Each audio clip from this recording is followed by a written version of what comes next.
What's up, buddy? Just got in from a morning training down at the Ruka Sport Training Center. Still got problems with my knee, but I'm, trying to get in shape, trying to lose some weight, and trying to work out some frustrations because at the weekend we had dipshit Chris Weidman fighting Kelvin Gastelum. And, he won the fight, and rightly so, because if you look at the size difference between them two, I mean, it was like me fighting my 7-year-old son. Chris Weidman was so much bigger. He had a 7-inch reach advantage, but somehow Kelvin still managed to get through and close the distance and drop Chris Weidman, nearly knock him out. And then Chris Weidman got on the microphone, called me out, all good, not bothered about that. Got on the microphone, said, "Where's that British bum? Hiding at home, yada, yada, yada." I'm like, yeah, okay, whatever. That's your prerogative. You're beating blown up welterweights that can't make welterweights, so they're being forced to fight at 185. You beat that guy. He hasn't won a fight in about 2 or 3 years. He's been stopped in every one of his last 3 fights, but he's calling out the champ. All right, whatever, all good. So I just I tweeted, "Say my name, bitch," because he never actually said my name. He just called me a British bum. So I said, "Say my name," to which he responded with, he put a picture of somebody with like fucked up eyesight, all cross-eyed, and said, "Oh yeah, cross-eyed bitch," which I'll be honest, kind of touched a nerve, Lewis, because yeah, listen, if you look at my face, I'm not only covered in scars and cauliflower ears, but yeah, you can see that I have, a messed up eye. I went through, I don't know, 5 or 6 eye surgeries. So I have a condition called strabismus, which causes the eye to turn in a little.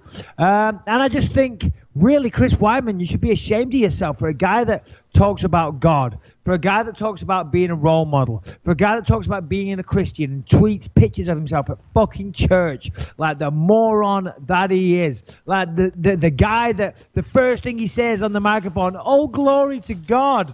You think God gives a fuck that you're fighting another human being in a cage if a God exists? No, God doesn't care. But if you are this devout Christian, then why would you mock another person's injury? An injury, by the way, that happened inside the cage. An injury that happened to me whilst I'm fighting. And so I tweeted back and said, I pray, and the pun was intended, I pray that, the same injury doesn't happen to you. And he should know better. It's just bad taste. I mean, the guy is a fucking moron. So when I see him, he'll know. I'll make him pay for his words. I ain't going to fight him in the cage. He's not worthy. He got stopped. He got finished badly. He got knocked out in all last 3 of his fights. His last fight against Mousasi, he tried to win by disqualification. He tried to play the system, and that failed. And now he wins a fight against a blown-up welterweight, and he's talking shit and mocking my fight injuries. So, what do you think, Lewis? Listen, God forbid I'm not putting myself in the same breath as Muhammad Ali, but you wouldn't find other boxers making fun of Muhammad Ali because he couldn't talk properly. Do you know what I mean? I'm not saying, but I'm in the same sentence as Muhammad Ali. That's not what I'm saying. But I'm saying a certain respect should be had for injuries that happen in the cage, I would say, because, it could happen to any of us. And I hope and I pray to Jesus on my fucking knees like the cocksucker you are, Weidman, that it never happens to you. But if it does, I'll be the first to laugh. Well, I mean, look, dude, it's fucking... Look, you guys don't like it. I mean, do you not like each other? I feel like it's always been kind of playful in the past. With him. I actually spoke very highly of him on the UFC post-fight show a couple of weeks ago. And with Sarah, we've had Sarah on the show before, and you guys have always had kind of like, you've talked shit, but it's almost been like a level of respect that you've had for each other, and you feel as if this is kind of crossing the line.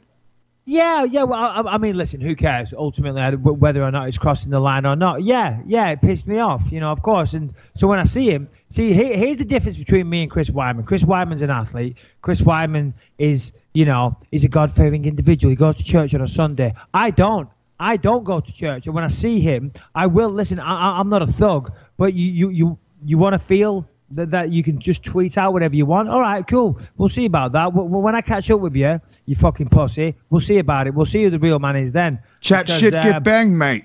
Chat shit, get banged. Simple as that. Well, it's so funny because it does remind me of what happened with Cyborg and, what's her name? Mangana. So Mangana talks shit. Am I going to fight him? No, I'm not. But if he thinks he's just going to get away with me not having it out with him, when I see him in person. I'm not going to squabble with him on Twitter like a little child. Yeah. I'm not going to air my dirty laundry in public.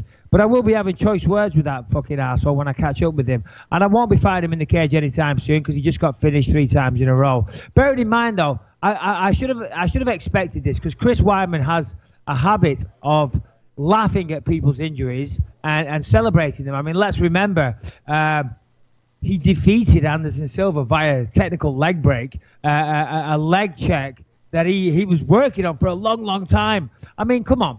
Anderson Silva threw a leg kick and he checked it and his leg snapped. And Chris Weidman celebrated as if he just won, well, as if he won the world championship. He won by default and he had his hands in his air and he was cheering and this and that. Well, Anderson Silva's on the floor with a snapped leg. He showed no concern. He celebrated as if he did that. So the fact that he's mocking other people's injuries does not surprise me one little bit. It shows the level of character that he is, which, to be honest, you know, again, it's probably why he needs to feel, he feels he needs to compensate with all the religious stuff. I am who I am. I said this on Twitter to him yesterday. I said, listen, everyone, because a lot of people on Twitter said that, you know, listen, Chris, that was a shitty move and a little bit cunty is what a few people said.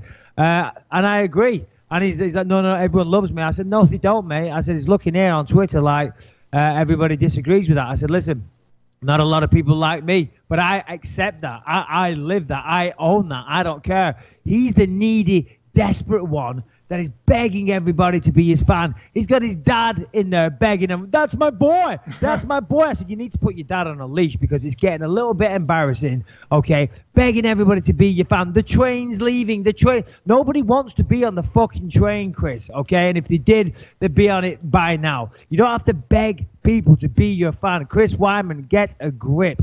It is so desperate. It's sad. Yeah, it's so funny because I'm the one thing that I took away from it as I was watching the fights, you know, the other night, he got into this like moment, and it almost feels like he got away from himself, where he was like, "I'm back, baby." And dude, look, it was Long Island, it was his home crowd, it was the first time they had won in 4 fights. But he kind of had this moment where it was like cringeworthy, where he was like, I'm the true champion. And you're like, dude, you just beat Gastelum, who for all intents and purposes is a 170-pounder. Even looking at him in that fight, before it even went down, I was like, shit, dude, Gastelum really should be fighting at 170. He's really short and stocky, and he looked like he had a lot of extra meat around his midsection. I guess he has a hard time getting the weight, but I almost feel like Weidman should have almost been like, all right, I'm back in the win column. Let's fucking get one foot in front of the other. Now let's talk about fighting a top 5 guy, top 4 guy. And, you know, maybe after the next fight, talk that type of shit.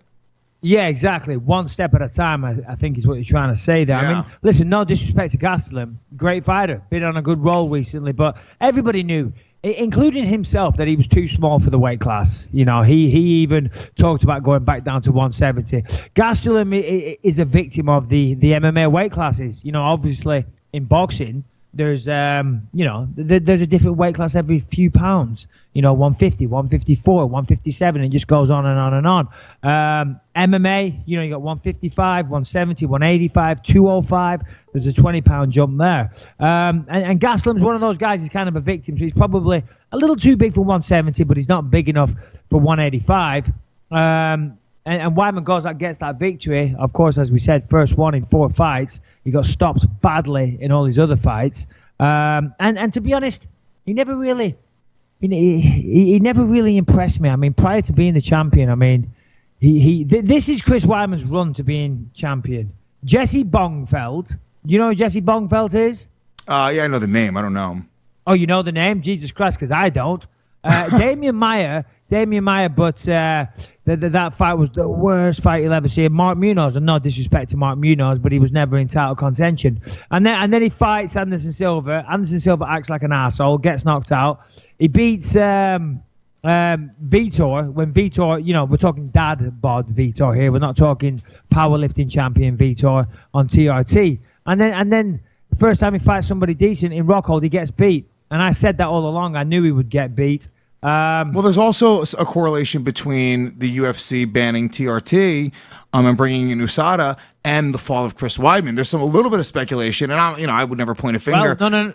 Well, I'm glad you said it, because that was one of my points which escaped me. So thank you very much. Yeah, I mean, listen, Has Chris Weidman ever tested positive for steroids? No, he hasn't. But as you rightly said, USADA started randomly testing everybody. All of a sudden, Chris Weidman can't win a fight to save his goddamn life. And all of a sudden, if you look at him, he's a lot skinnier these days. I mean, do you not look at him and see, wow, he looks very, very lean these days, correct? Yeah, no, he was a lot bigger before. And he's that was I remember I was watching with my girlfriend. She was like, oh, he's lean. I like it. And my first thought was like, nah, a little bit weird. A little weird how lean he got. Yeah. So shame on you, Chris. Not only are you a cheater, and we're signing off on that in the Believe You Me podcast, you are a cheater, you are a scumbag. And by the way, I think Chris Weidman, and we can all have a good laugh at this when the results come in, I think you're a little bit punchy, Chris Weidman, because you can't seem to string a sentence together. It sounded like Rocky Balboa. You know, did you not hear him on the microphone? Black and black. Listen, he sounded like those knees from Musashi when he was faking being injured have really affected him, because I honestly believe that Chris Weidman may have some kind of brain damage. Michael, take the high road here. You are a good Christian. You're a good Christian. I'm trying to say, this is what Chris Weidman's doing to me. He's laughing at me with an injury. I had to go through about 5 or 6 operations on my eye. It was a very troubling time, and you can see the lasting impression on my face. Okay, he feels the need to mock that on social media. Chris Weidman sounds like he's a fucking. He's a step away from a fucking.